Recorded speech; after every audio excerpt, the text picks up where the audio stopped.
मुंबई की भागदौड़ भरी जिंदगी में एक कोना ऐसा था जहां हर शाम को खुशबूदार पाव भाजी की महक बसी रहती थी। यह कोना था राजू पाव भाजी वाले का, जो अपनी लाजवाब पाव भाजी के लिए मशहूर था। उसके स्टॉल पर रोज शाम को लोगों की भीड़ लगी रहती थी। हर कोई राजू की पाव भाजी का दीवाना था।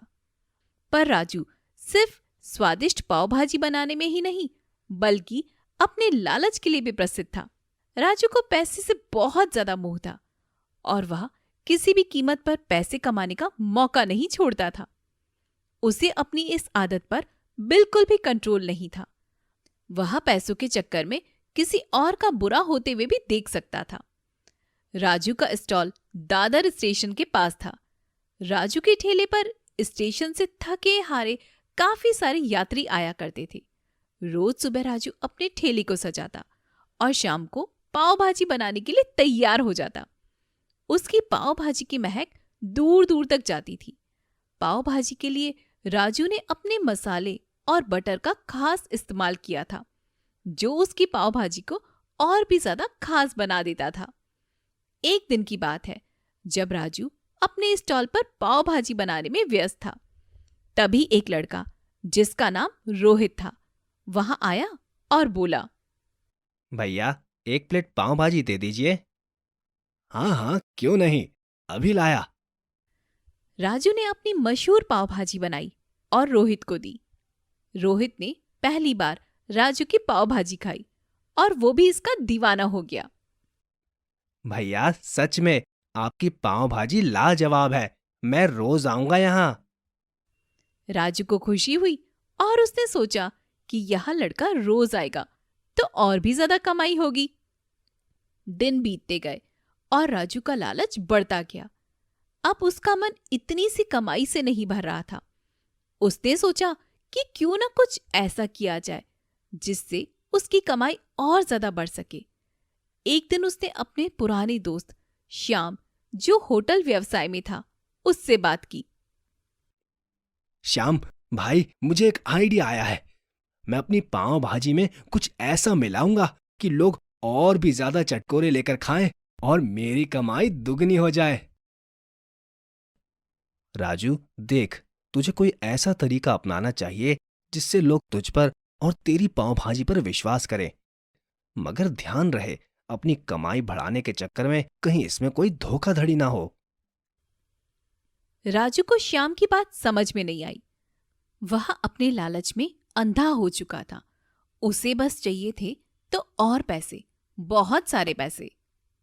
उसने सोचा कि वह अपनी पाव भाजी में कुछ ऐसा मिलाएगा जिसे खाकर लोग उसे बार बार खाने आएंगे। एक दिन राजू ने तय किया कि वह अपनी पाव भाजी में कुछ ऐसी चीजें मिलाएगा जिससे लोगों को उसकी पाव भाजी का चटकारा और भी ज्यादा लगे। उसने अपनी पाव भाजी में ज्यादा बटर और मसाले मिलाने शुरू कर दिए। साथ ही उसने एक गुप्त मसाला तैयार किया जिसे वह अपनी पाव भाजी में मिलाता था।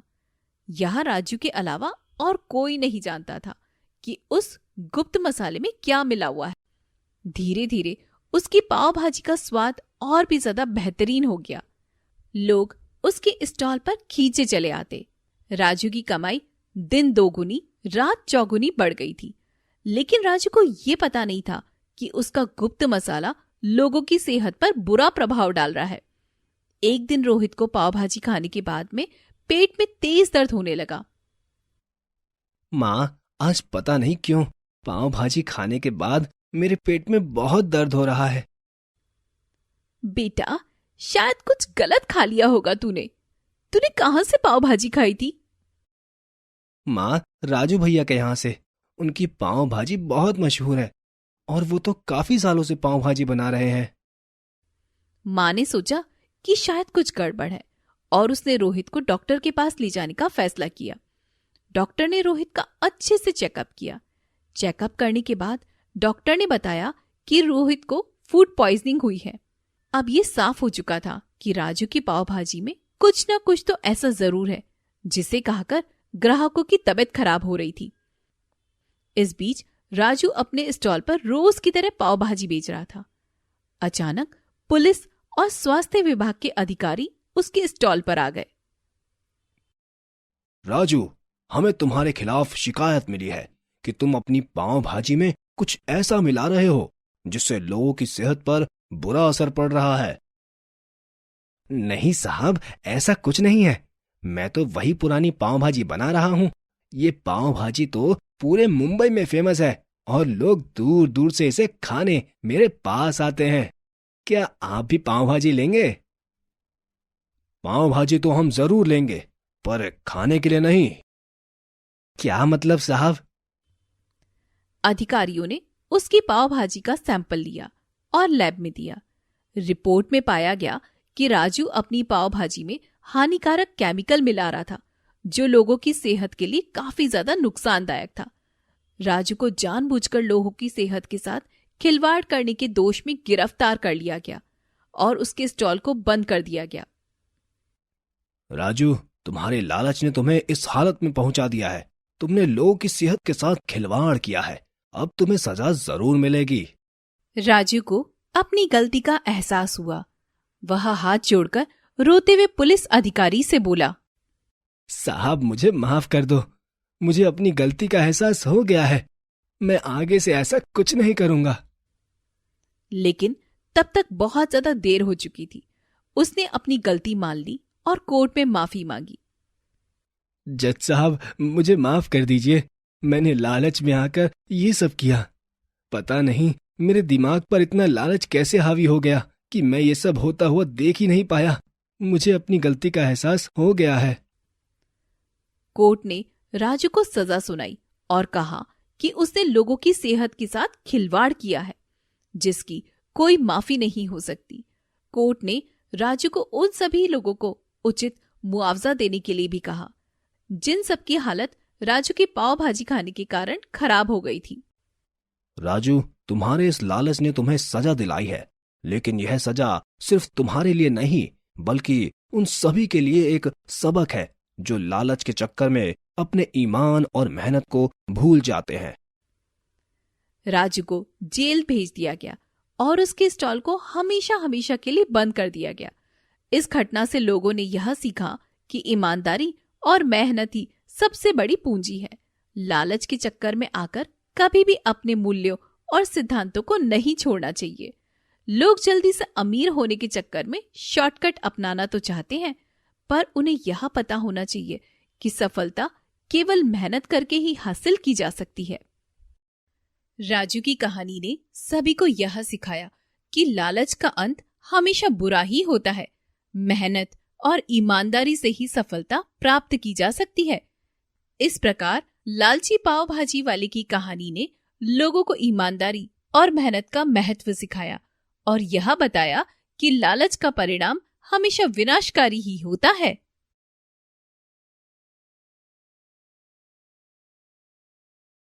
समयपुर नाम का एक गांव था, जहां जीवन सरल और शांत था। लोग मेहनत मजदूरी से अपना जीवन यापन करते थे। पर इस गांव में एक व्यक्ति ऐसा था जो अपने कठोर हृदय के कारण पूरे गांव में चर्चित था। उसका नाम था सेठ गोवर्धन दास। सेठ गोवर्धन दास गांव के सबसे अमीर व्यक्ति थे। उन्होंने अपनी मेहनत से दौलत कमाई थी, लेकिन इस दौलत ने उनके दिल को पत्थर बना दिया था। वे किसी की भी मदद नहीं करते थे, चाहे वह कितना भी जरूरतमंद क्यों ना हो। उनको बस अपनी कमाई हुई दौलत का ही मोह था। एक दिन गांव के एक किसान रामू सेठ के पास आया। रामू के पास फसल बर्बाद हो जाने के कारण घर चलाने के लिए पैसे नहीं थे। वह सेठ से कर्ज मांगने आया था। वैसे तो उसे पता था कि सेठ किसी की भी मदद नहीं करता, पर फिर भी उसने सेठ के आगे एक बार गुहार लगाने की सोची। सेठ जी, कृपया मेरी मदद कीजिए। इस साल फसल अच्छी नहीं हुई और मेरे पास अब कुछ भी नहीं बचा है। रामू, तुम्हें पता है कि मैं कर्ज पर पैसे नहीं देता। यहां से जाओ और अपनी समस्या खुद सुलझाओ। रामू निराश होकर वापस चला गया। उसकी आंखों में आंसू थे, लेकिन सेठ गोवर्धन दास का दिल पत्थर का पत्थर ही रहा। पहले भी ऐसे ही सेठ गोवर्धन दास कई लोगों का दिल मदद न करने के कारण तोड़ चुका था। एक और दिन गांव की विधवा महिला गीता अपने बच्चों के साथ सेठ के दरवाजे पर आई। वह अपने बच्चों के लिए खाने की कुछ सामग्री मांगने आई थी। सेठ जी, मेरे बच्चे भूखे हैं, कृपया हमें थोड़ी सी मदद दे दीजिए। गीता, मेरे पास तुम्हारे लिए कुछ नहीं है। यहां से जाओ और मेहनत करो, भीख मांगने मत आओ। गीता की आंखों में आंसू थे, लेकिन सेठ का दिल पसीजने वाला नहीं था। सेठ की कठोरता और अमानवीयता की कहानी पूरे गांव में फैल गई। लोग सेठ को पत्थर दिल सेठ कहने लगे। वे उसकी अमीरी से जलते नहीं थे, बल्कि उसकी निर्दयता से नफरत करते थे। गांव के बुजुर्ग हरीश चंद्र ने एक दिन पंचायत बुलाई। हम सभी जानते हैं कि सेठ गोवर्धन दास हमारे गांव के सबसे अमीर व्यक्ति हैं, लेकिन उनकी अमीरी का कोई फायदा नहीं अगर वे अपनी दौलत का उपयोग हमारे गांव के लोगों की भलाई के लिए नहीं कर सकते। गांव वाले उसकी बात से सहमत थे, लेकिन कोई भी सेठ से भिड़ने की हिम्मत नहीं कर पा रहा था। सबको डर था कि सेठ उनसे बदला ले सकता है। गोवर्धन दास की दौलत ही उसकी सबसे बड़ी ताकत थी। लोगों को भी ये यकीन था कि सेठ कुछ भी खरीद सकता है और कुछ भी कर सकता है। एक दिन गांव में एक शिक्षक राकेश का आगमन हुआ। राकेश एक सच्चे और नेकदिल व्यक्ति थे। उन्होंने गांव वालों की परेशानी को समझा और उनकी मदद करने का निर्णय लिया। राकेश ने सेठ से मिलने का फैसला किया। राकेश को पूरा भरोसा था कि वह सेठ गोवर्धन दास को अच्छे से समझा देंगे और उनको भी गांव की उन्नति के लिए काम करने को मन लगाने को कहेंगे। सेठ जी, मैं राकेश हूँ, गांव के विद्यालय का नया शिक्षक। मैंने सुना है कि आप इस गांव के सबसे अमीर व्यक्ति हैं। मैं आपसे कुछ मदद की उम्मीद करता हूँ। क्या आप मेरी कुछ मदद कर सकते हैं? तुम इस गांव में नए हो, इसलिए शायद तुम्हें पता नहीं कि मैं किसी की मदद नहीं करता। मास्टर जी, आपको जो भी करना है अपने आप कीजिए, पर कृपया करके यहां से जाइए। सेठ जी, आप बस मेरी बात सुनिए तो। मैं अपने लिए आपसे कुछ भी नहीं मांग रहा हूं, परंतु अगर आप गांव के बच्चों की शिक्षा के लिए कुछ कर सकें तो ये बहुत बड़ी बात होगी। शिक्षा से ही हमारा और हमारे गांव का भविष्य सुरक्षित होगा। सेठ ने कोई जवाब नहीं दिया और राकेश को बिना कुछ कहे वहां से जाने का इशारा कर दिया। परंतु राकेश सेठ की बातों से निराश नहीं हुआ। उसने गांव वालों को इकट्ठा किया और एक योजना बनाई। हम सब मिलकर एक नया स्कूल बनाएंगे जिसमें ज्यादा बच्चों के पढ़ने की जगह होगी और हमारे गांव के बच्चों को भी शहर के बच्चों की तरह आधुनिक सुविधाओं का सुख मिलेगा। अगर सेठ हमारी मदद नहीं करना चाहते तो हम खुद ही अपनी समस्याओं का हल निकालेंगे। गांव वाले राकेश के इस संकल्प से प्रेरित हुए। उन सबको भी राकेश की बात बहुत आकर्षक लगी। हर कोई गांव वाला अपने बच्चों को गांव में रहकर अच्छी सुविधा देना चाहता था। अभी तक जो भी गांव वाला अपने बच्चों को ऐसी आधुनिक सुविधाएं वाले स्कूल में पढ़ाना चाहता था, उसे मजबूरी में गांव छोड़कर शहर जाना पड़ता था। सभी गांव वालों ने अपने अपने हिस्से की छोटी छोटी रकम जमा करनी शुरू की। राकेश ने भी अपने वेतन का एक बड़ा हिस्सा इस काम के लिए दे दिया। राकेश की मेहनत और गांव वालों की एकजुटता ने आखिरकार सेठ गोवर्धन दास को भी सोचने पर मजबूर कर दिया। उसने देखा कि बिना किसी संसाधन के भी गांव वाले अपने बच्चों के भविष्य के लिए कितनी मेहनत कर रहे हैं। लोग अपनी पाई पाई खर्च करके भी अपने बच्चों के लिए स्कूल बनाने में लगे हुए हैं। एक रात सेठ ने अपनी पत्नी सुमित्रा से बात की। सुमित्रा, क्या तुम सोचती हो कि मैंने अपने जीवन में कुछ गलत किया है? हाँ जी, आपने बहुत दौलत कमाई है, लेकिन क्या आपने कभी किसी की मदद की है? क्या तुम्हारी दौलत से किसी का भी भला हुआ है? क्या उस दौलत के बदले में किसी ने आपको दुआएं दी हैं? सेठ ने एक गहरी सांस ली और चुपचाप सोच में डूब गया। वह ये जानता था कि आज तक उसने बस अपने धन दौलत को ही प्राथमिकता दी है और कभी भी किसी की मदद करने के लिए अपना हाथ आगे नहीं बढ़ाया है। अगले दिन सेठ गोवर्धन दास ने एक बड़ा फैसला किया। उसने अपने सभी कर्मचारियों को बुलाया और एक घोषणा की। आज से मैं अपने गांव के लोगों की मदद करूंगा। हम एक स्कूल बनवाने में हर प्रकार की मदद करेंगे और हर जरूरतमंद की मदद करेंगे। गांव वाले यह सुनकर आश्चर्यचकित रह गए। एक पल के लिए तो गांव वालों को सेठ की बातों पर विश्वास ही नहीं हुआ, पर फिर सबने हंसी खुशी सेठ गोवर्धन दास के नेक विचारों का समर्थन किया। सेठ ने तुरंत ही काम शुरू कर दिया। उसने अपने धन का एक बड़ा हिस्सा गांव के विकास के लिए समर्पित कर दिया। गांव में खुशी की लहर दौड़ गई। सेठ के इस परिवर्तन ने गांव के लोगों को एक नई उम्मीद दी। सभी ने मिलकर स्कूल बनाने का काम शुरू कर दिया। सेठ खुद भी काम में हाथ बटाने लगे। सेठ जी, आपका यह फैसला गांव के लिए बहुत ही महत्वपूर्ण है। आपने साबित कर दिया कि इंसान के दिल में परिवर्तन संभव है।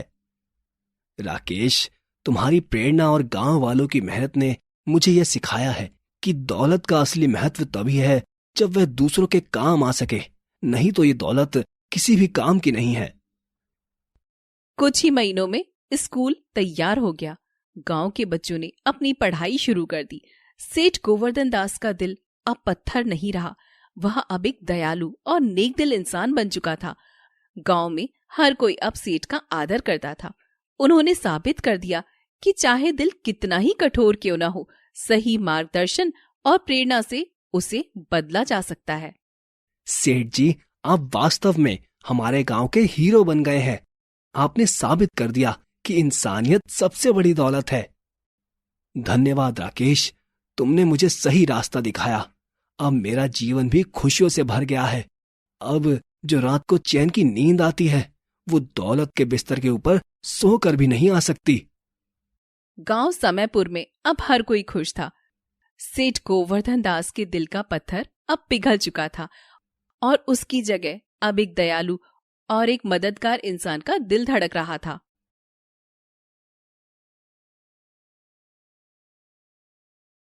काफी समय पहले एक गांव में राम नाम का एक मेहनती और ईमानदार बर्तन वाला रहता था। उसके 3 बेटे थे, रघु, मोहन और सुमित।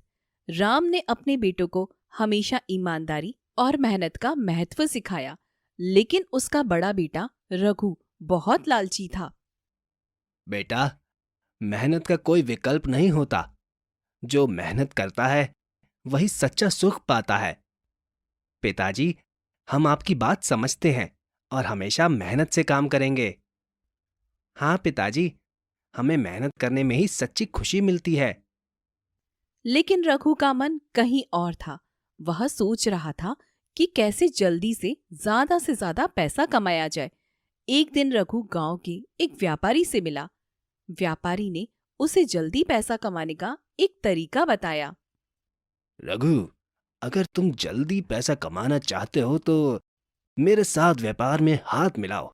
हम दूसरों को धोखा देकर काफी जल्दी बहुत सारा पैसा कमा सकते हैं।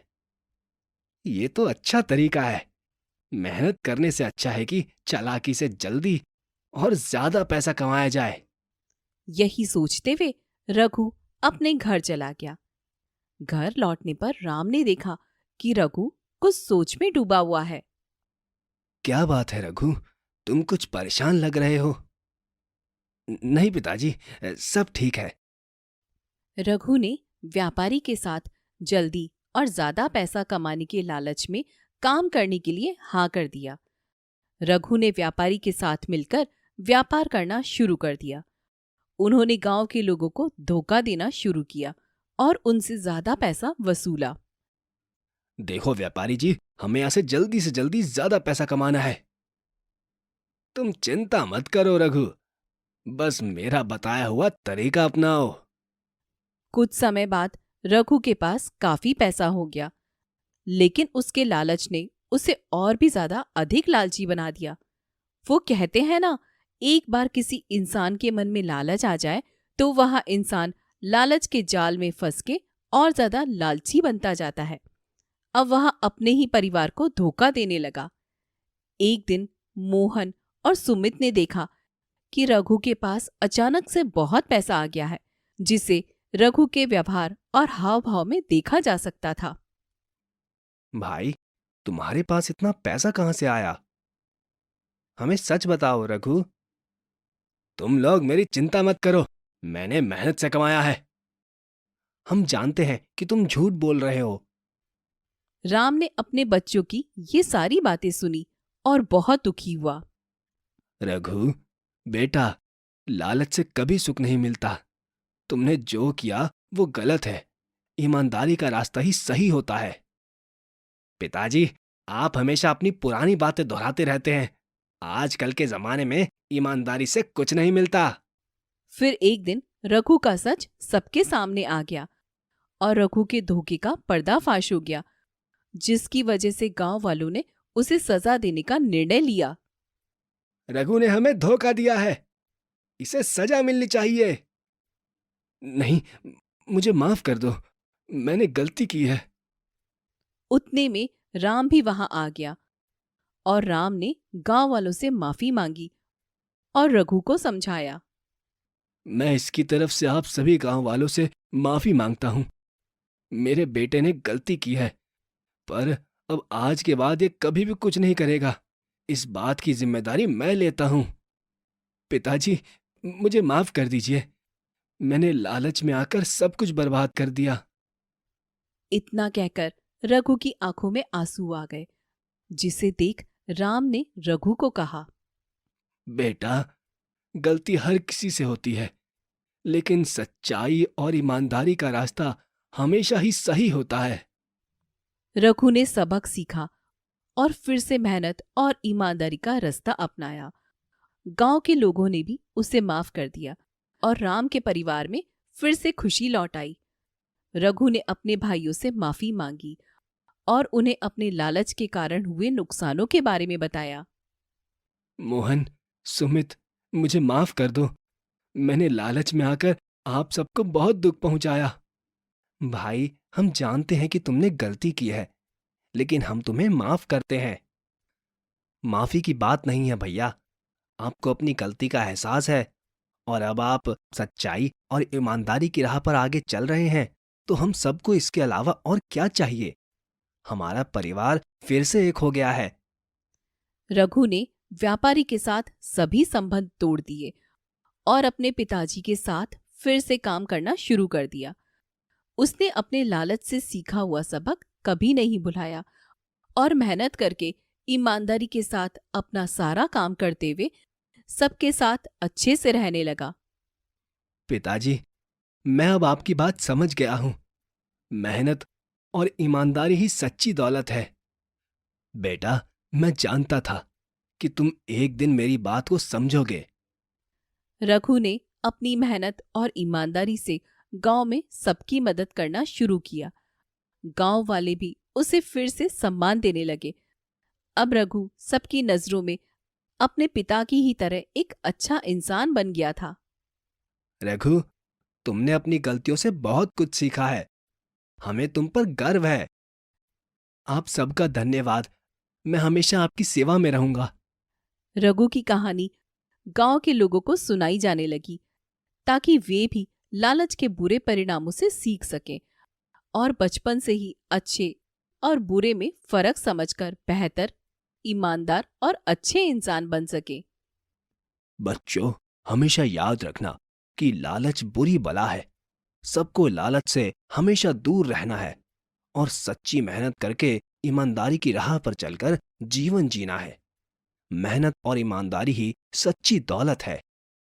रघु ने अपने परिवार के साथ मिलकर एक नया अध्याय शुरू किया। उसने अपनी गलतियों से सीखा और फिर कभी भी लालच को अपने जीवन में जगह नहीं दी। अब मैं समझ गया हूं कि सच्चा सुख मेहनत और ईमानदारी में ही है। रघु का भी बहुत बड़ा हाथ था। हमारा परिवार अब फिर से एक हो गया है और गांव में भी खुशहाली है। हम सभी ने मिलकर यह किया है। हमेशा ईमानदारी और मेहनत से ही सच्ची खुशी मिलती है।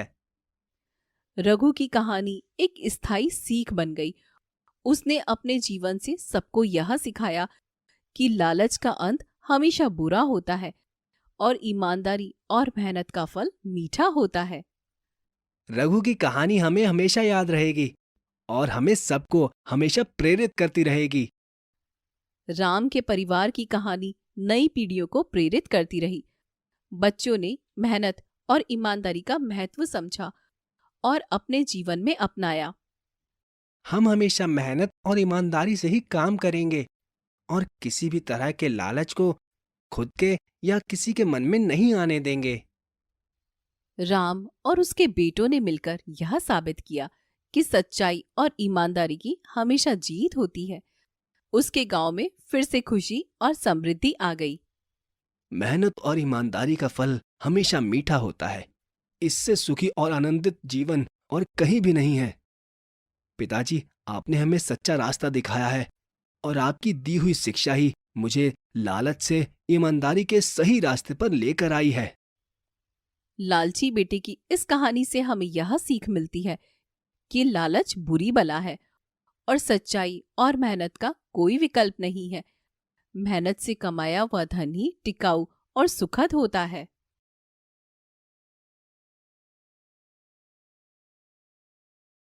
एक गांव में दो दोस्त रहते थे, राजू और श्यामू। दोनों की दोस्ती बचपन से ही गहरी थी। राजू एक पढ़ाकू लड़का था, जबकि श्यामू की खेती में रुचि थी। दोनों की अपनी अपनी खासियतें थी, लेकिन उनकी दोस्ती एकदम सच्ची और अटूट थी। गांव के लोग भी उनकी दोस्ती की मिसालें देते थे। राजू ने अपनी पढ़ाई में मेहनत करके एक अच्छी नौकरी हासिल की और शहर चला गया। उसे एक बड़ी कंपनी में नौकरी मिल गई और उसकी जिंदगी में कई बदलाव आए। वहीं श्यामू गांव में रहकर अपनी खेती बाड़ी में लगा रहा। राजू ने श्यामू से वादा किया था कि वह हर महीने गांव आकर उससे मिलेगा। शहर में रहकर राजू का जीवन बदल गया। उसकी नौकरी बहुत अच्छी चल रही थी और उसे पैसों की भी कोई कमी नहीं थी। उसने शहर में एक बड़ा घर खरीदा और गाड़ी भी ले ली। धीरे धीरे उसका जीवन सुख सुविधाओं से भर गया। हालांकि वह अब पहले की तरह गांव नहीं आता था और श्यामू से भी कम बातचीत करने लगा। एक दिन श्यामू की फसल पूरी तरह बर्बाद हो गई। उसे बहुत बड़ा नुकसान हुआ और उसे पैसों की सख्त जरूरत पड़ गई। उसने सोचा कि वह राजू से मदद मांगेगा। उसने राजू को फोन किया और अपनी परेशानी बताई। हेलो राजू, मैं श्यामू बोल रहा हूँ। मेरी फसल पूरी तरह बर्बाद हो गई है और मुझे पैसों की सख्त जरूरत है। क्या तुम मेरी मदद कर सकते हो? श्यामू, मैं समझता हूँ तुम्हारी परेशानी, लेकिन मैं अभी बहुत व्यस्त हूँ और मेरे पास पैसे भी नहीं हैं। राजू, हम बचपन के दोस्त हैं। मैंने सोचा था कि तुम मेरी मदद करोगे। श्यामू, दोस्ती अलग है और पैसा अलग। मैं मदद नहीं कर सकता। श्यामू को राजू की बात सुनकर बहुत दुख हुआ, लेकिन उसने हार नहीं मानी। उसने खुद ही अपनी मुश्किलों का सामना करने का फैसला किया। उसने दिन रात मेहनत की और धीरे धीरे अपनी फसल को सुधार लिया। उसकी मेहनत रंग लाई और उसकी फसल फिर से अच्छी हो गई।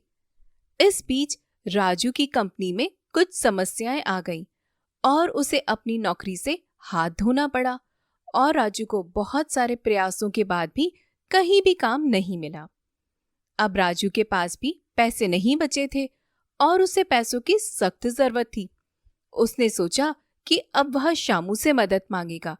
उसने श्यामू को फोन किया। हेलो श्यामू, मेरी नौकरी चली गई है और मुझे पैसों की सख्त जरूरत है। क्या तुम मेरी मदद कर सकते हो? राजू, मैं भी बहुत व्यस्त हूं और मेरे पास भी ज्यादा पैसे नहीं हैं। श्यामू, हम बचपन के दोस्त हैं। क्या तुम मेरी इतनी सी मदद नहीं कर सकते? राजू, दोस्ती अलग है और पैसा अलग। मैंने भी अपनी परेशानियों का सामना खुद किया है। मैं समझ गया हूं श्यामू कि जब तुम्हें मेरी जरूरत थी तब मैंने तुम्हें धोखा दिया था। तुम भी इसीलिए ही मेरे साथ ऐसा कर रहे हो। राजू को अपनी गलती का एहसास हुआ और उसने श्यामू से माफी मांगी। श्यामू ने उसे माफ कर दिया और दोनों ने मिलकर एक नई शुरुआत की। उन्होंने समझ लिया था कि सच्ची दोस्ती में एक दूसरे की मदद करना बहुत ही महत्वपूर्ण है। राजू, दोस्ती का मतलब एक दूसरे की मदद करना है। मैं तुम्हारी मदद करूंगा, लेकिन तुम्हें भी यह समझना होगा कि दोस्ती में पैसा नहीं, प्यार और समर्थन सबसे महत्वपूर्ण होता है। मुझे अपनी गलती का एहसास हो गया है, शामू। मैं वादा करता हूं, आगे से हमेशा तुम्हारा साथ दूंगा। राजू और शामू ने मिलकर एक नया व्यापार शुरू किया और मेहनत से उसे सफल बनाया। दोनों ने एक दूसरे का साथ दिया और उनकी दोस्ती पहले से भी ज्यादा मजबूत हो गई। देखा राजू, जब हम एक साथ होते हैं तो हर मुश्किल आसान हो जाती है। हाँ शामू, सच्ची दोस्ती ही असली ताकत होती है। समय बीतता गया और राजू और शामू का व्यापार गांव में बहुत प्रसिद्ध हो गया। लोग उनकी मेहनत और ईमानदारी की तारीफें करते थे। राजू ने शामू की मदद से व्यापार में बहुत कुछ सीखा और शामू ने भी राजू से कई नई चीजें सीखी। दोनों एक दूसरे के पूरक बन गए। एक दिन शामू को फिर से एक बहुत बड़ी मुसीबत का सामना करना पड़ा। उसका व्यापारिक सौदा गलत हो गया था और उसे भारी नुकसान हुआ। उसने बिना किसी झिझक के राजू से मदद मांगी। राजू, हमें एक बड़ी समस्या का सामना करना पड़ रहा है और हमें पैसे की सख्त जरूरत है। क्या तुम मेरी मदद कर सकते हो? शामू, हम इस बार भी साथ मिलकर इस समस्या का सामना करेंगे। मैं तुम्हारे साथ हूं। धन्यवाद राजू, तुम्हारा साथ ही मेरी सबसे बड़ी ताकत है। तुम मेरे सबसे अच्छे मित्र हो, ये बात आज तुमने साबित कर दी। राजू ने श्यामू की पूरी मदद की और दोनों ने मिलकर अपनी समस्या को हल किया। उनकी दोस्ती और भी ज्यादा मजबूत हो गई। उन्होंने समझ लिया था कि सच्ची दोस्ती में एक दूसरे की मदद और विश्वास सबसे ज्यादा महत्वपूर्ण होते हैं।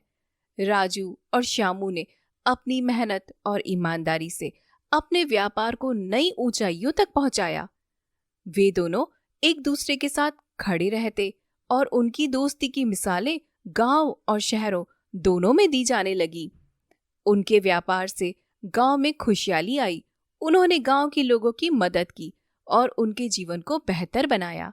राजू और शामू ने मिलकर गांव में एक स्कूल और अस्पताल भी बनवाया, जिससे गांव के बच्चों और लोगों को बेहतर सुविधाएं मिल सकें। राजू और शामू, आज तुम दोनों की मित्रता और मेहनत के कारण ही हमारे गांव के लोग स्कूल और हॉस्पिटल जैसी सुविधाएं यहीं पा सकते हैं, जिस सब के लिए कुछ समय पहले तक हमें मजबूरी में गांव से बाहर ही जाना पड़ता था। तुम दोनों का बहुत बहुत धन्यवाद।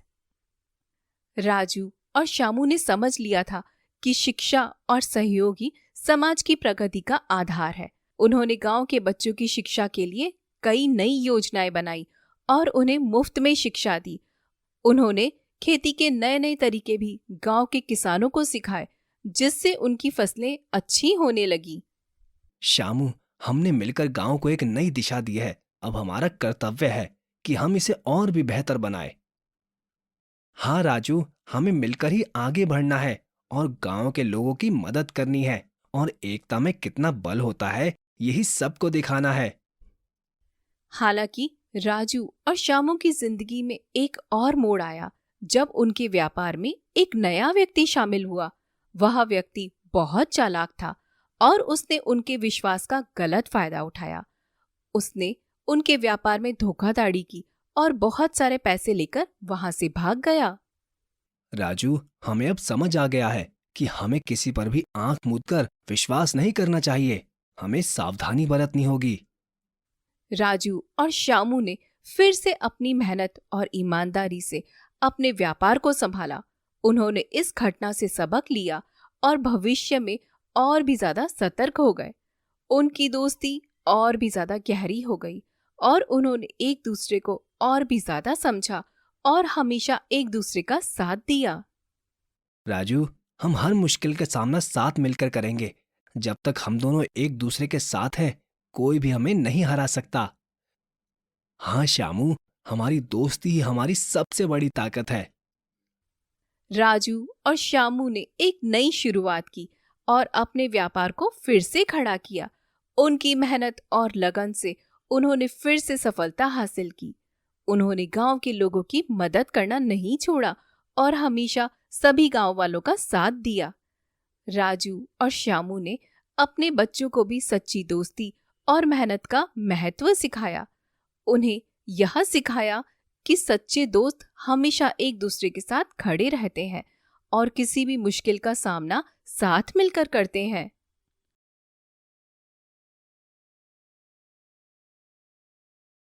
बहुत समय पहले की बात है। एक गांव था जिसका नाम सुंदरपुर था। यह गांव बहुत ज्यादा सुंदर और शांत गांव था। यहाँ के लोग मिलनसार और ईमानदार थे। इस गांव में एक गरीब किसान रामू रहता था।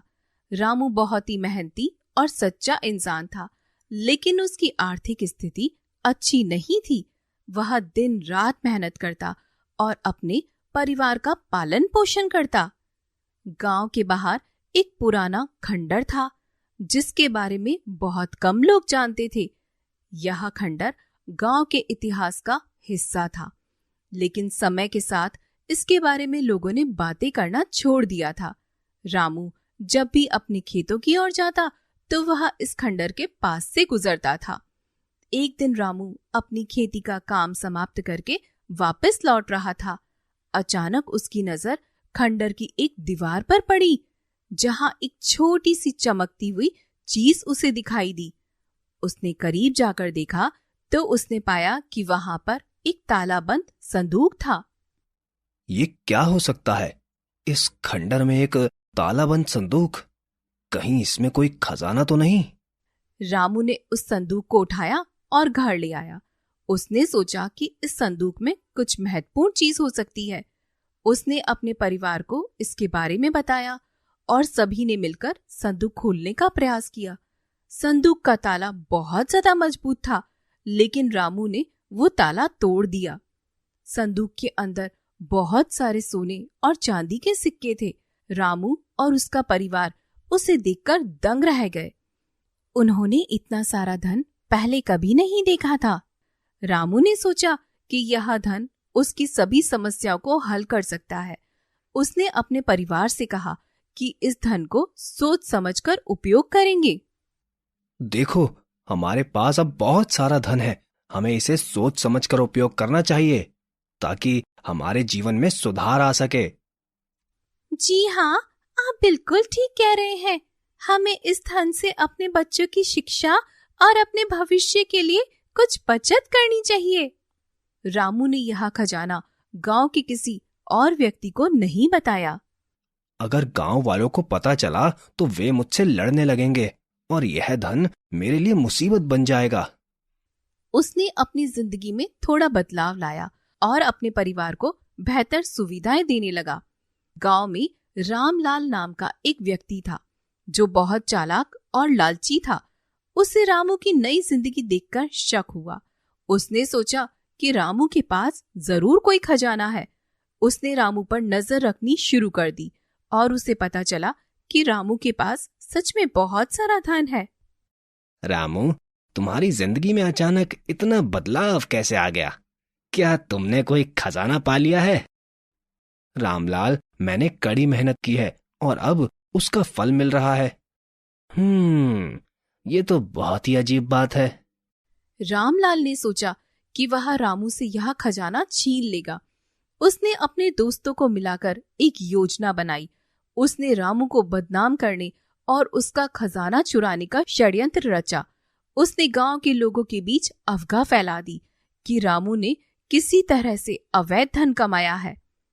गांव के लोग रामलाल की बातों में आ गए और रामू से सवाल करने लगे। रामू बहुत परेशान हो गया कि लोग उस पर शक कर रहे हैं। उसने लोगों को समझाने की कोशिश की, लेकिन कोई उसकी बात सुनने को तैयार नहीं था। रामू, तुम्हारे पास अचानक इतना धन कहां से आ गया? मैंने मेहनत की है और थोड़ा थोड़ा धन जोड़ा है।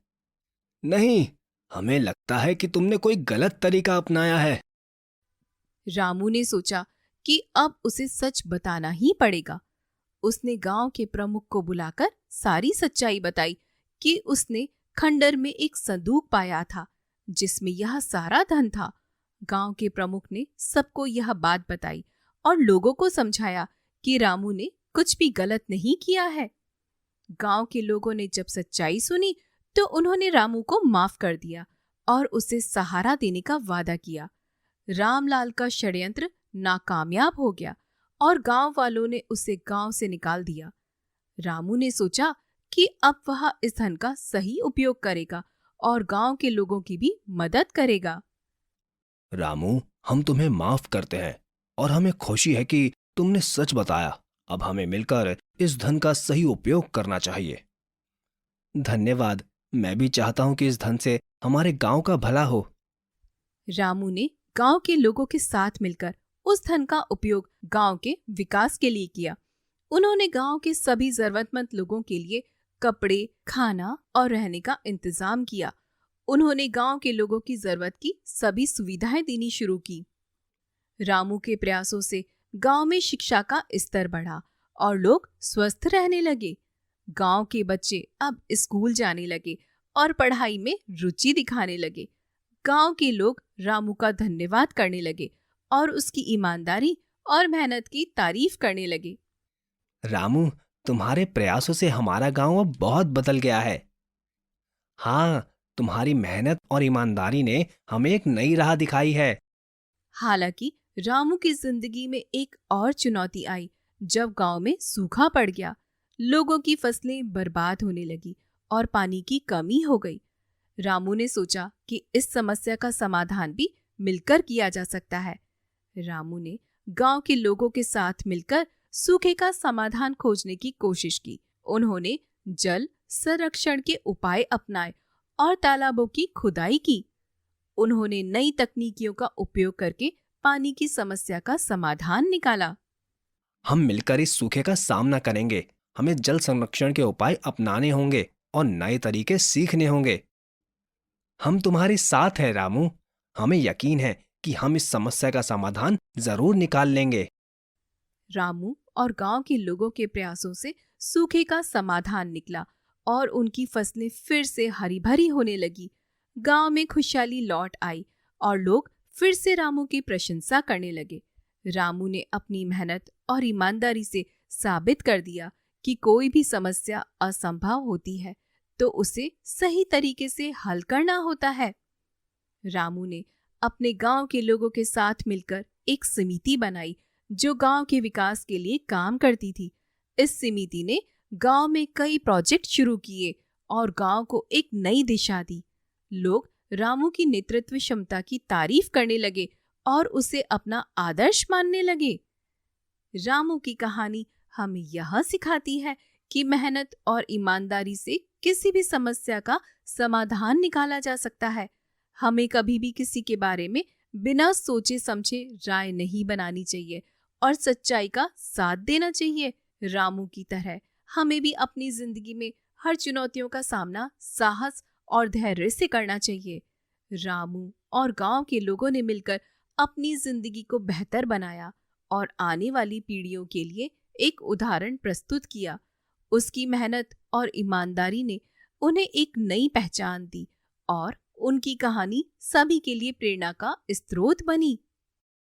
हमने मिलकर अपनी जिंदगी को एक नई दिशा दी है। हमें हमेशा एक दूसरे का साथ देना चाहिए और हर समस्या का सामना साहस से करना चाहिए। हाँ रामू, तुम्हारी मेहनत और ईमानदारी ने हमें सिखाया है कि सच्चाई का साथ देने से ही असली सफलता मिलती है। तुम्हारी कहानी हमारे लिए हमेशा प्रेरणा बनी रहेगी। इस कहानी से हमें यह सीखने को मिलता है कि सच्चाई, मेहनत और ईमानदारी से किसी भी मुश्किल को पार किया जा सकता है। हमें हमेशा अपनी जिंदगी में सही रास्ता चुनना चाहिए और अपने आसपास के लोगों की मदद करनी चाहिए। रामू की तरह हमें भी अपनी जिंदगी को बेहतर बनाने के लिए हर संभव प्रयास करना चाहिए और कभी भी हार नहीं माननी चाहिए।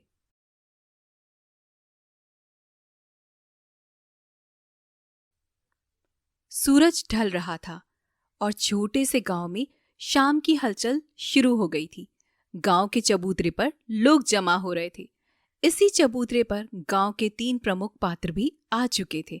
गोपाल, जो अपनी मूर्खता के लिए मशहूर था, रामू, जो गोपाल का सबसे अच्छा दोस्त था, और सोहन, जो इन दोनों की हरकतों पर हंसता था। रामू सुनो, मैंने एक नया विचार सोचा है। इस बार हम पूरे गांव को हंसी का पात्र बना देंगे। क्या गोपाल, फिर से कोई मूर्खता भरा विचार है? पिछली बार की तरह फिर से हमारे ऊपर सब हंसेंगे। अरे रामू, गोपाल के विचार सुनने तो दो। कौन जानता है इस बार कुछ नया और मजेदार हो। अरे हाँ सुनो, हमने देखा है कि गांव के तालाब में एक मगरमच्छ है। मैं सोच रहा हूं कि हम उसे पकड़कर पूरे गांव को दिखाएं। सब हमें हीरो मानेंगे। गोपाल, तेरा दिमाग तो कहीं चला गया है। मगरमच्छ पकड़ना मजाक नहीं है।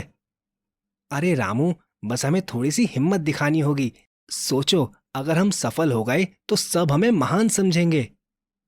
गोपाल, तेरे दिमाग की दाद देनी पड़ेगी इतना खतरनाक विचार सोचने के लिए। तो तुम दोनों मेरे साथ हो ना?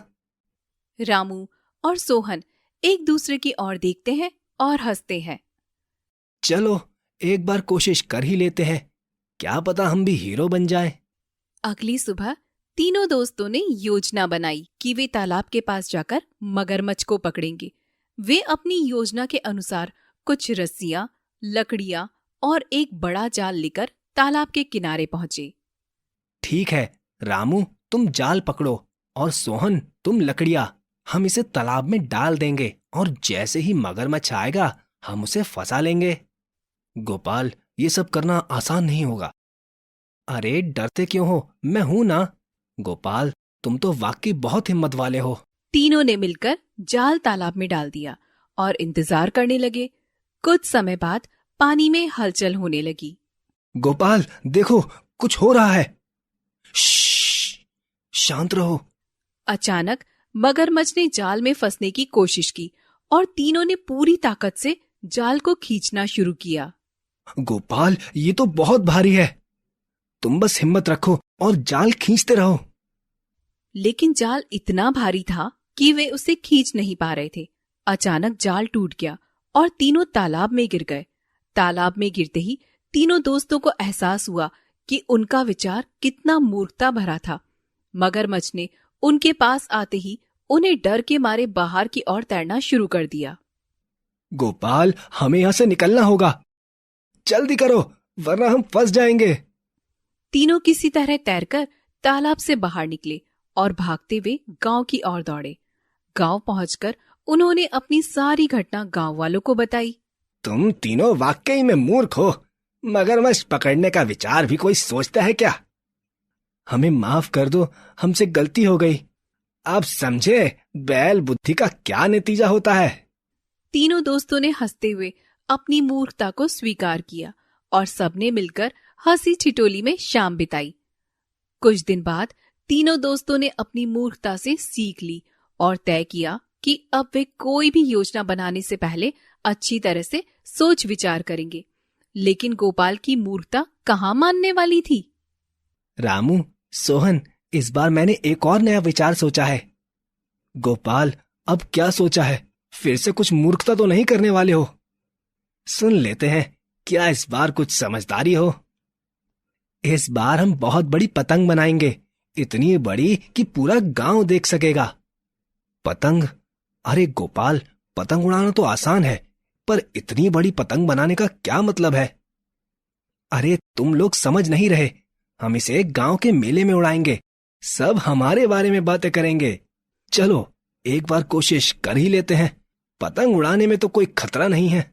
तीनों ने मिलकर एक बड़ी पतंग बनाई और मेले के दिन उसे उड़ाने का फैसला किया। लेकिन जब पतंग उड़ाने का समय आया तो वे उसे संभाल नहीं पाए और पतंग उलझकर पेड़ों में फंस गई। अरे नहीं, पतंग तो उलझ गई। गोपाल, तुम्हारे मूर्खता भरे विचार ने फिर से हमें मुसीबत में डाल दिया। कोई बात नहीं, हमें सबक मिला कि बिना अच्छे सोच विचार के कोई भी काम नहीं करना चाहिए। गांव वाले अब इन तीनों की मूर्खता को समझ चुके थे और उन्हें हर बार समझाते थे कि कोई भी काम करने से पहले अच्छे से सोच विचार करे। एक दिन गांव में एक बड़ी समस्या आई। गांव का मुख्य जल स्रोत सूखने लगा और लोगों को पानी की कमी का सामना करना पड़ा। अब क्या करें? पानी के बिना तो जीना मुश्किल हो गया है। मुझे एक विचार आया है। इस बार मूर्खता नहीं, बिल्कुल समझदारी से। क्या विचार है गोपाल? इस बार कोई मजाक नहीं चाहिए। हम पास के जंगल में पानी लाने के लिए एक नहर बना सकते हैं। इससे गांव में पानी की समस्या हल हो जाएगी। इस बार गोपाल की बात समझदारी भरी लगती है। चलो कोशिश करते हैं। तीनों दोस्तों ने मिलकर गांव वालों की मदद से नहर बनाने का काम शुरू किया। सभी ने मिलकर मेहनत की और कुछ ही दिनों में नहर तैयार हो गई। गांव वालों ने जब देखा कि पानी गांव में पहुंच गया है, तो सबने गोपाल, रामू और सोहन की तारीफ की। गोपाल, इस बार तुम्हारा विचार वाकई समझदारी भरा था।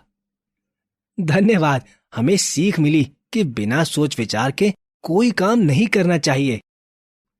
हमें अब समझ आ गया है कि बैल बुद्धि से सिर्फ हंसी का पात्र बन सकते हैं, पर सही सोच से ही हम किसी की मदद कर सकते हैं। हाँ, और हमने साबित कर दिया कि अगर सही दिशा में मेहनत की जाए तो कुछ भी असंभव नहीं है। गांव में अब गोपाल, रामू और सोहन को बैल बुद्धि वाले नहीं, बल्कि समझदार और मेहनती लोगों के रूप में जाना जाने लगा। एक दिन गांव में एक नई समस्या आई।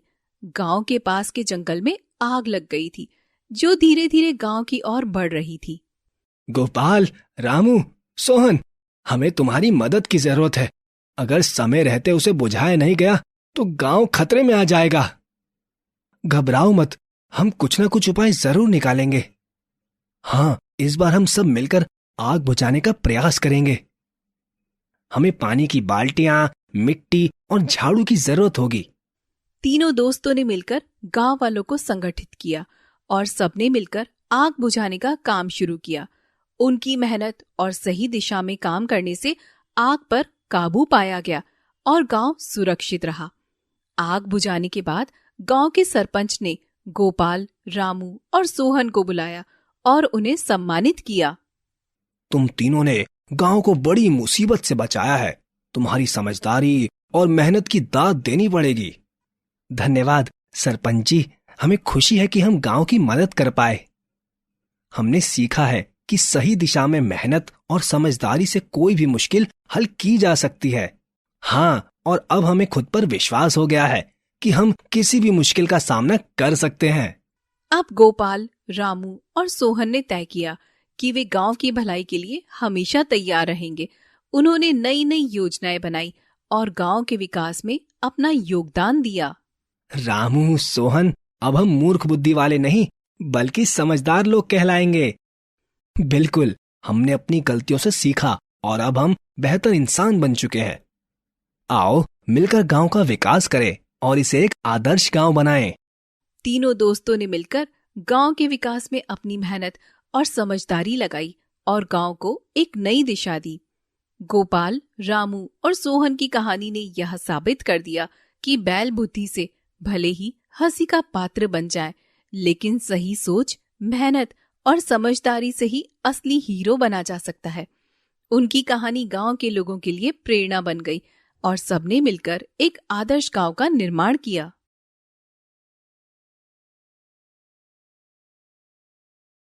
ब्रज की पवित्र भूमि पर बसे नंदगांव की गलियों में एक विशेष ऊर्जा थी, जो प्रत्येक भक्त के दिल में कान्हा के प्रति प्रेम और भक्ति का संचार करती थी। हर मोड़ पर राधा कृष्ण की कहानियां बसी हुई थी, जो यहाँ की हवा में रसी बची थी।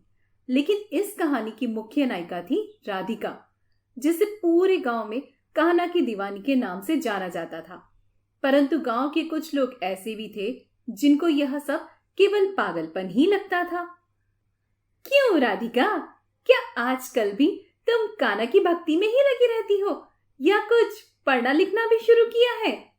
नहीं आंटी, ऐसा नहीं है।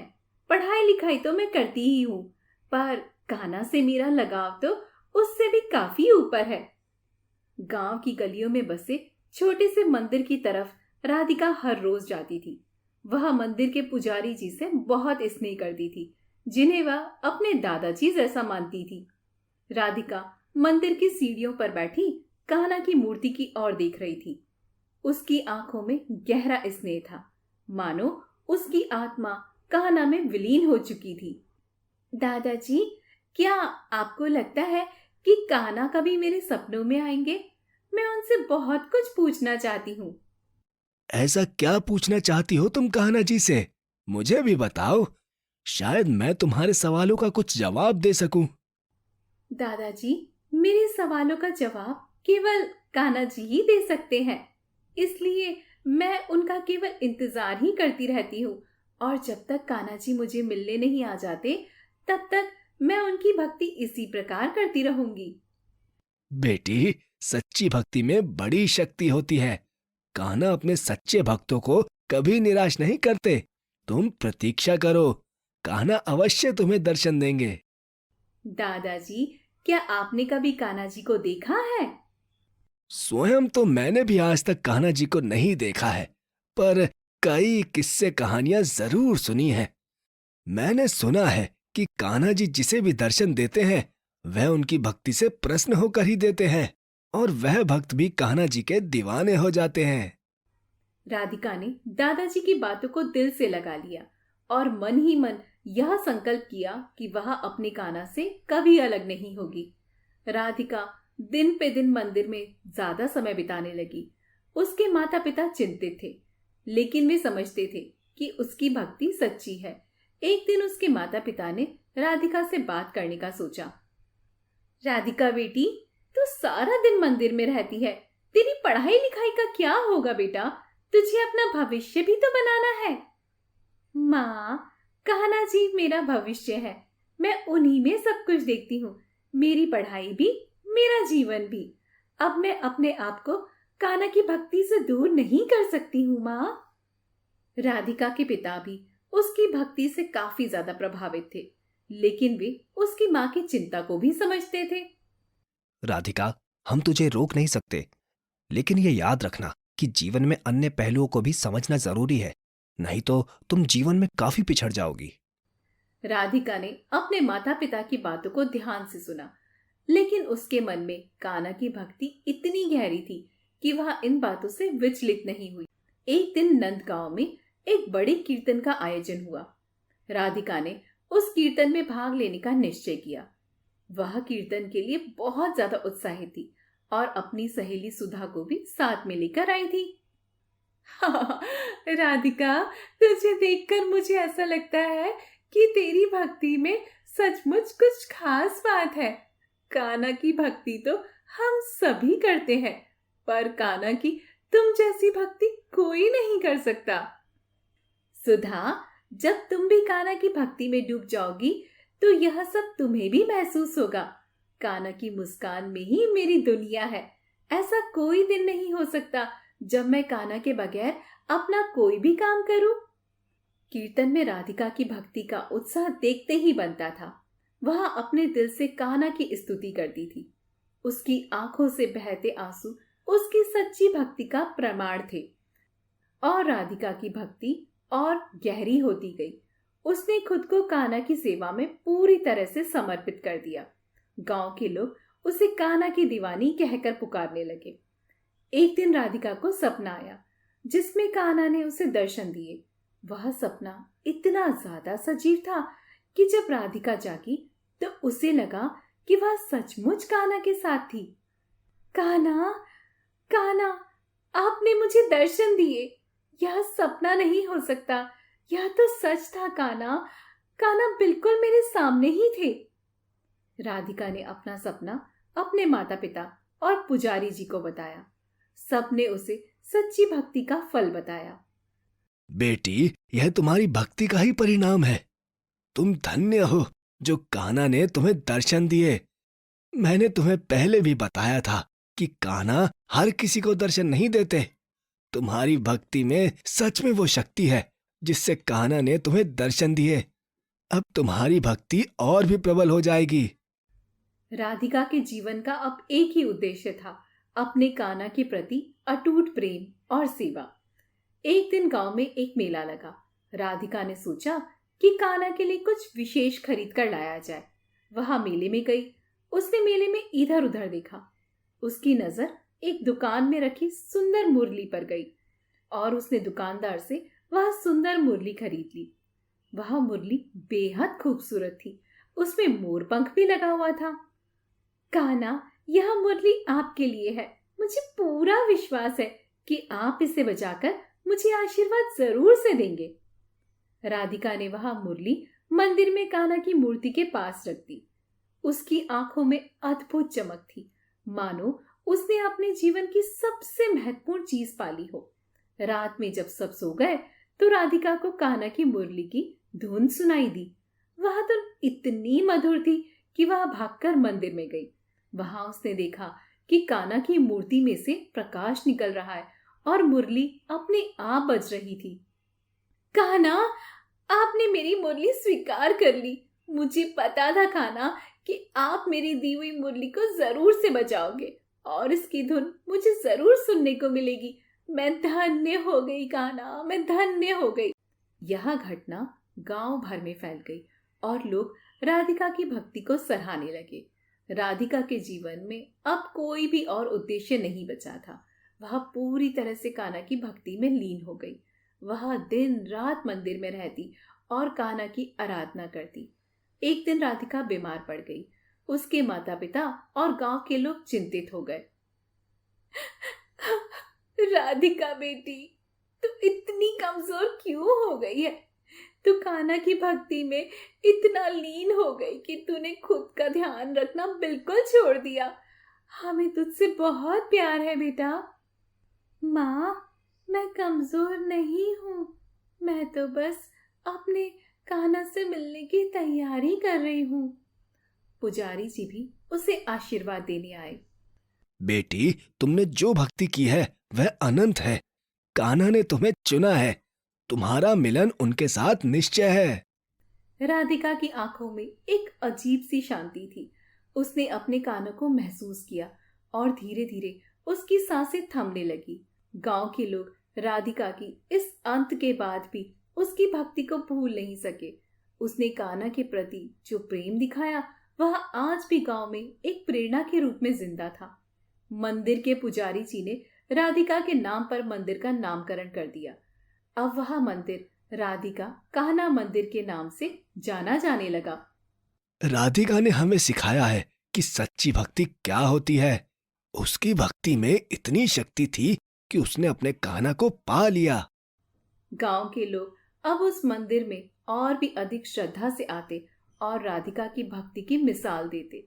राधिका की कहानी कान्हा की अनंत भक्ति का उदाहरण बन गई। उसके प्रेम की शक्ति ने उसे उनके कान्हा से मिला दिया और इसी तरह कान्हा की दीवानी की कहानी सदियों तक भक्ति की एक अनोखी मिसाल बनी रही।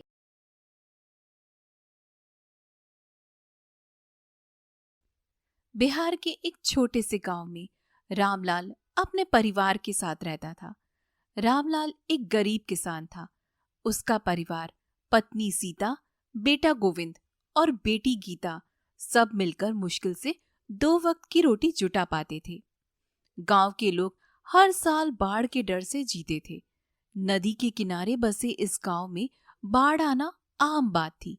फिर भी इस साल की बाढ़ ने सबकी उम्मीदों को तोड़ दिया था। सीता, पानी का स्तर बढ़ रहा है। हमें जल्दी कुछ करना होगा।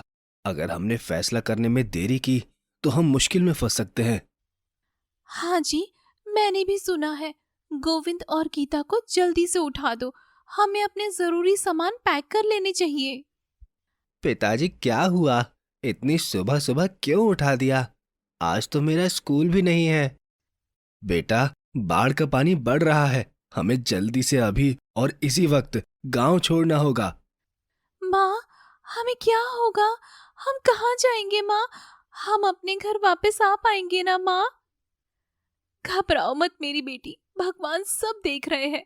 हमें कहीं ना कहीं ठिकाना मिल ही जाएगा और जैसे ही बाढ़ का पानी वापस उतर जाएगा हम अपने घर आ जाएंगे बेटी। गांव में बाढ़ का पानी तेजी से बह रहा था। लोग अपने घरों को छोड़कर सुरक्षित स्थानों की ओर जा रहे थे। रामलाल और उसका परिवार भी अपने गांव को छोड़कर चल पड़े। पिताजी, हम कहाँ जाएंगे? हमारे पास तो कुछ भी नहीं बचा। ना हमारा कोई घर है और ना ही हमारे पशु पक्षी। बेटा, हम शहर की ओर चलेंगे। वहां शायद कोई सरकारी सहायता मिल जाए। कुछ दिन हम वहां ही रहेंगे और जैसे ही बाढ़ का पानी हमारे गांव से उतरने लगेगा हम फिर से लौटकर अपने गांव आ जाएंगे। परंतु पिताजी, उसमें तो काफी समय लग जाएगा और हम इतनी दूर तक पैदल चलकर कैसे जाएंगे? इतनी दूर तक चलते चलते तो हम थक जाएंगे और मुझे तो अभी से भूख लगने लगी है। सीता, अब तुम ही जवाब दो अपने बेटे के सवालों का। मैं तो पहले ही बहुत थक चुका हूं। हमें हिम्मत रखनी होगी बेटा, भगवान पर भरोसा रखो, जल्दी ही सब ठीक हो जाएगा। तुम थक गए हो तो हम आगे कोई जगह देखकर थोड़ा आराम कर लेंगे और अपने पापा से इतने सवाल मत पूछो। ठीक है माँ, जैसा तुम बोलो। 3 दिन के लगातार सफर के बाद रामलाल और उसका परिवार एक राहत शिविर में पहुंचा। वहां बहुत सारे लोग थे जिनकी आंखों में उम्मीद की झलक दिख रही थी। उन लोगों को देखकर ही पता चल रहा था कि वह काफी थके हुए थे और साथ ही भूख से बेहाल लग रहे थे। आप सब लोग ऐसे यहाँ भीड़ न लगाएं, ऐसे तो सभी लोगों को काफी दिक्कत होगी। आप सभी लोग यहाँ लाइन में लग जाएं, हम आपके लिए खाने का इंतजाम कर रहे हैं। माँ, माँ हमें खाना मिल जाएगा माँ, फिर तो मैं पेट भर के खाऊंगी। हाँ बेटी, बस थोड़ा सब्र करो। शिविर में रहते हुए रामलाल और उसके परिवार को सरकारी सहायता मिलनी शुरू हुई। हालांकि यह सहायता सीमित थी और उनकी जरूरतों को पूरा नहीं कर पा रही थी। यहाँ की स्थिति बहुत खराब है, हमें कोई और रास्ता निकालना ही होगा। यहाँ पर पूरी व्यवस्था होने के बाद भी लोगों की गिनती काफी ज्यादा है। पिताजी, क्या हम वापस अपने गांव नहीं जा सकते? वहां सब कुछ कितना अच्छा था, खाने के लिए भी इंतजार नहीं करना पड़ता था और आसानी से मिल भी जाता था। नहीं बेटा, अभी वहां जाना सुरक्षित नहीं है, हमें कुछ दिन और यहीं रुकना होगा। शिविर में रोजमर्रा की जरूरतों को पूरा करने के लिए संघर्ष जारी था। रामलाल ने तय किया कि वह अपने परिवार के लिए बेहतर व्यवस्था करेगा। सीता, मैं दूसरे शहर में जाकर कोई काम ढूंढूंगा। यहाँ से सबके लिए खाना जुटाना मुश्किल हो रहा है। तुम अकेले कैसे करोगे सब कुछ? हम सब तुम्हारे बिना क्या करेंगे? मैं जल्दी ही लौट आऊंगा, तुम लोग यहीं सुरक्षित रहो। अगर तुमने आने में समय लगाया और उतने समय में हमें कुछ हो गया तो? सीता, तुम ऐसे ही कुछ भी मत बोलो, तुम्हें और हमारे बच्चों को कुछ नहीं होगा। मैं शहर में जॉब लगते ही सबसे पहले तुम लोगों को लेने आऊंगा, तब तक तुम लोग यहाँ सुरक्षित हो। रामलाल दूसरे शहर की ओर निकल पड़ा। सीता और बच्चों ने उसे दुखी मन से विदा किया और उसके सुरक्षित लौटने की प्रार्थना की। भगवान तुम्हारी रक्षा करे, जल्द लौट आना। तुम्हारे बिना हम लोगों का मन बिल्कुल भी नहीं लगेगा। तुम लोग हिम्मत रखना, मैं जल्द ही कुछ अच्छा इंतजाम करके लौटूंगा। रामलाल शहर पहुंचकर काम की तलाश में भटकने लगा। एक दिन उसे एक निर्माण स्थल पर काम मिल गया। वह दिन रात मेहनत करके पैसे कमाने लगा ताकि अपने परिवार को बेहतर जीवन दे सके। मैं यहाँ अपने परिवार के लिए आया हूं, वे बाढ़ में सब कुछ खो चुके हैं। तुम्हारी कहानी सुनकर दुख हुआ, लेकिन यहाँ मेहनत करो, सब ठीक हो जाएगा। क्या तुम अपने परिवार को यहाँ नहीं लाना चाहते? लाना तो चाहता हूं, पर यहाँ लाकर सबको रखूंगा कहाँ? यहाँ रहने के लिए किसी घर की तो व्यवस्था नहीं है। मेरी मानो तो तुम अपने परिवार के पास वापस लौट जाओ, उन लोगों को भी तुम्हारी काफी जरूरत होगी। रामलाल ने अपने कमाए हुए पैसों से कुछ सामान खरीदा और वापस शिविर की ओर चल पड़ा। उसे अपने परिवार की बहुत याद आ रही थी। जल्द ही अपने परिवार के पास पहुंचूंगा, भगवान मेरी मदद करना। रामलाल शिविर पहुंचा और अपने परिवार को देखकर उसकी आंखों में आंसू आ गए। सीता, गोविंद और गीता भी उसे देखकर खुशी से झूम उठे। रामलाल, रामलाल तुम लौट आए, भगवान का लाख लाख शुक्र है। तुम ठीक तो हो ना? हाँ सीता, मैं बिल्कुल ठीक हूँ। मैंने वहां हर दिन तुम सबको सोचते हुए ही निकाला है। अब बस मुझसे वहां रहा नहीं गया, तो मैं वापस चला आया अपने परिवार के पास। पिताजी, आप शहर से हमारे लिए क्या लाए हो? बेटा, तुम्हारे लिए खाना और कुछ कपड़े लाया हूं। अब हम धीरे धीरे अपनी जिंदगी फिर से संवारेंगे। रामलाल और उसके परिवार ने मिलकर शिविर में ही एक छोटा सा ठिकाना बना लिया। लोगों की सेवा करने में भी मिल बांट कर हाथ बटाना शुरू कर दिया। उन्होंने मेहनत और उम्मीद से भरे दिल के साथ अपनी जिंदगी को फिर से शुरू किया। बाढ़ ने उनसे बहुत कुछ छीन लिया था, लेकिन उनकी हिम्मत और एकजुटता ने उन्हें आगे बढ़ने का रास्ता दिखाया। सीता, हमने बहुत कुछ सहा, लेकिन हम हारेंगे नहीं। जब तक हम साथ हैं, कोई भी मुश्किल हमें हरा नहीं सकती। पिताजी, आप मेरे सबसे बड़े आदर्श हैं। मैं भी अब बड़े होकर आपकी मदद करूंगा। और जैसे पिताजी की अनुपस्थिति में माँ ने हम दोनों को संभाला, वैसे ही मैं भी माँ के साथ मिलकर सब लोगों को संभालूंगी। हमें अपने बच्चों पर गर्व है। हमने भले ही अपनी जिंदगी में काफी कुछ खो दिया हो, पर ऐसे बच्चों को पाकर हमने अपनी जिंदगी का सबसे बड़ा धन पा लिया है। हम सब मिलकर एक नई शुरुआत करेंगे। इस तरह रामलाल और उसका परिवार बाढ़ से उभरकर एक नई जिंदगी की ओर बढ़ चला। उनकी कहानी संघर्ष, हिम्मत और एकजुटता का प्रतीक बनी। बाढ़ ने उन्हें तोड़ने की कोशिश की, लेकिन उन्होंने अपनी मेहनत और प्रेम से हर मुश्किल को पार कर लिया।